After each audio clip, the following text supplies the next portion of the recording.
बिसाया गासिबो एग्जिकिउटिभ मेम्बार्सफोरखौ लानानै जोबोद गोनां माखासे आयदानि सायाव सावरायनाय जाबाय। दा गिबियावनो जोङो स्पेसियेल कनभेनसन लिंगोन बे टार्मिनेटिं पिरियड। दा बेवहाय जोङो रिसाइफल खालामगोन सोद्रोमाफोरखौ जोङो फैगौ नभेम्बर दाननि 9 अक्ट'खालि क'क्राझार डिस्ट्रिक्ट क'क्राझार टाउनावनो जोङो स्पेसियेल कनभेनसन लिंनो थांखि लानाय जाबाय। बिनिफ्राय फैगौ बोसोरबो बुंनोसै माने जानुवारिनि जोबथा सप्तायाव माने फिल्म एवार्डखौ जोङो खुंफुंगोन आरो बे मोननैयानो मेजर।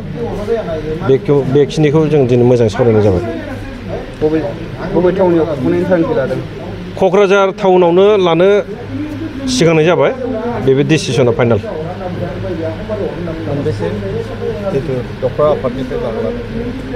बेथ' गासिबो जिल्लानिफ्रायनो फैजोबगोन। बेनिफ्राय जोङो गभर्नमेन्टखौबो इनभल्भ खालामगोन।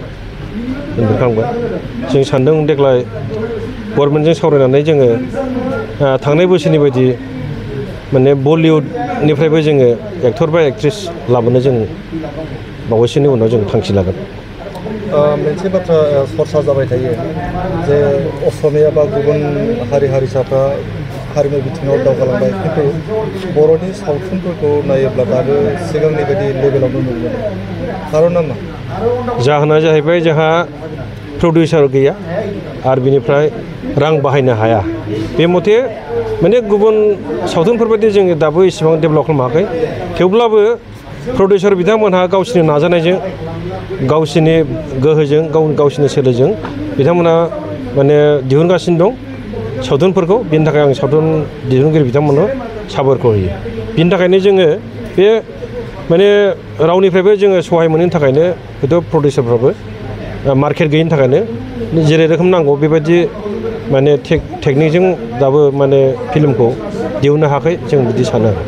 मैनाथ' बे फाइनान्सियेल हेल्प बिथांमोनहा जों एसे सावरायनायबो जाबाय। बिथांमोनहा माने नांगौ रोखोम हेल्प होगोन होननानै जोंनो खोथा होदों आरो। खिन्थु बे बम्बाइआव खुंनाय मानाया बे जोंनि थाखाय एसे माने कन्ट्रभार्सियेल जागोन होननानै जोङो बेखौ डिसिसनखौ जोङो माने एंगारनानै थादों आरो सिगाङाव। चिरां जिल्लानिफ्राय एरख'नायाथ' बे चिरां डिस्ट्रिक्टनि खोथा, बेखौ जों बुंनाय नङा।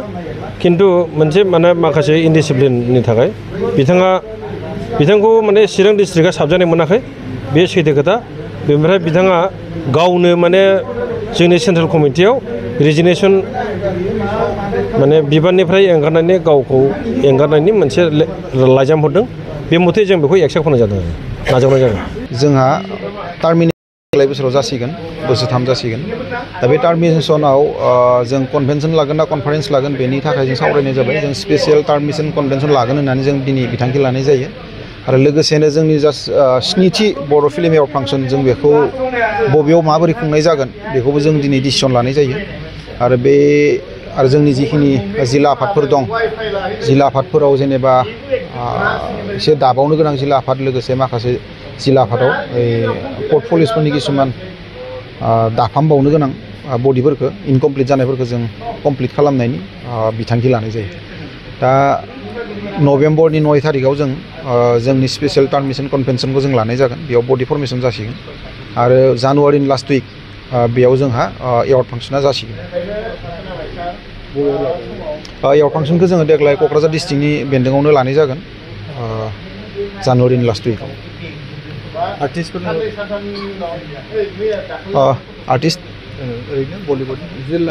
जोंहा जेनेबा थांनाय समफोराव जिखिनि गरजियासलि जालांदोंमोन एवार्ड फांसनफोरा, जों एसे हिन्स मोनदों देग्लायनि सरकारा बेनिख्रुइ बांसिन मोजां खुंनानै होगोन होननानै बिथांमोना हिन्स होदों जोंनो। बे लेखायै जों देग्लाय एसे आगैथाहाय बडि फर्मेसनखौबो खालामनाय जासिगोन आरो जोंनि जा स्पेसियेल कनभेनसन बेखौबो खालामनाय जासिगोन। बेनि थाखाय जों दिनैनि बे सेरफांगुरियाव बे एक्जिकिउटिभ मिटिंखौ लानाय जाबाय आरो। दिप्ति बसुमतारिया जिखिनि दिनै दावखोनानै दङ चाइनायाव, बिथाङा इन्डियाखौनो रिप्रेजेन्ट खालामदों बिउटि कन्टेस्टआव। बे समाव जिहेतु भटिं सिस्टेमावसो माने बे उइनिंनि रिजाल्टआ फैगोन नालाय, बेखायनो जों गासैबो बर' रायजो राजाखौ बिथांखौ जों भट होनो थाखाय जोंनि बड' सिनियर आर्टिस्ट एस'सियेसननिफ्राय जोङो खावलायनाय थाबाय आरो बिथांखौ जाहाथे सापर्ट खालामो मेन्टेलि आरो भटिं खालामनानै जाहाथे सापर्ट खालामनानै देरहाहोनानै फैहोनो हायो। बेनि थाखाय जों बड' सिनियर आर्टिस्ट एस'सियेसना रायजो राजाखौ खावलायनाय थायो।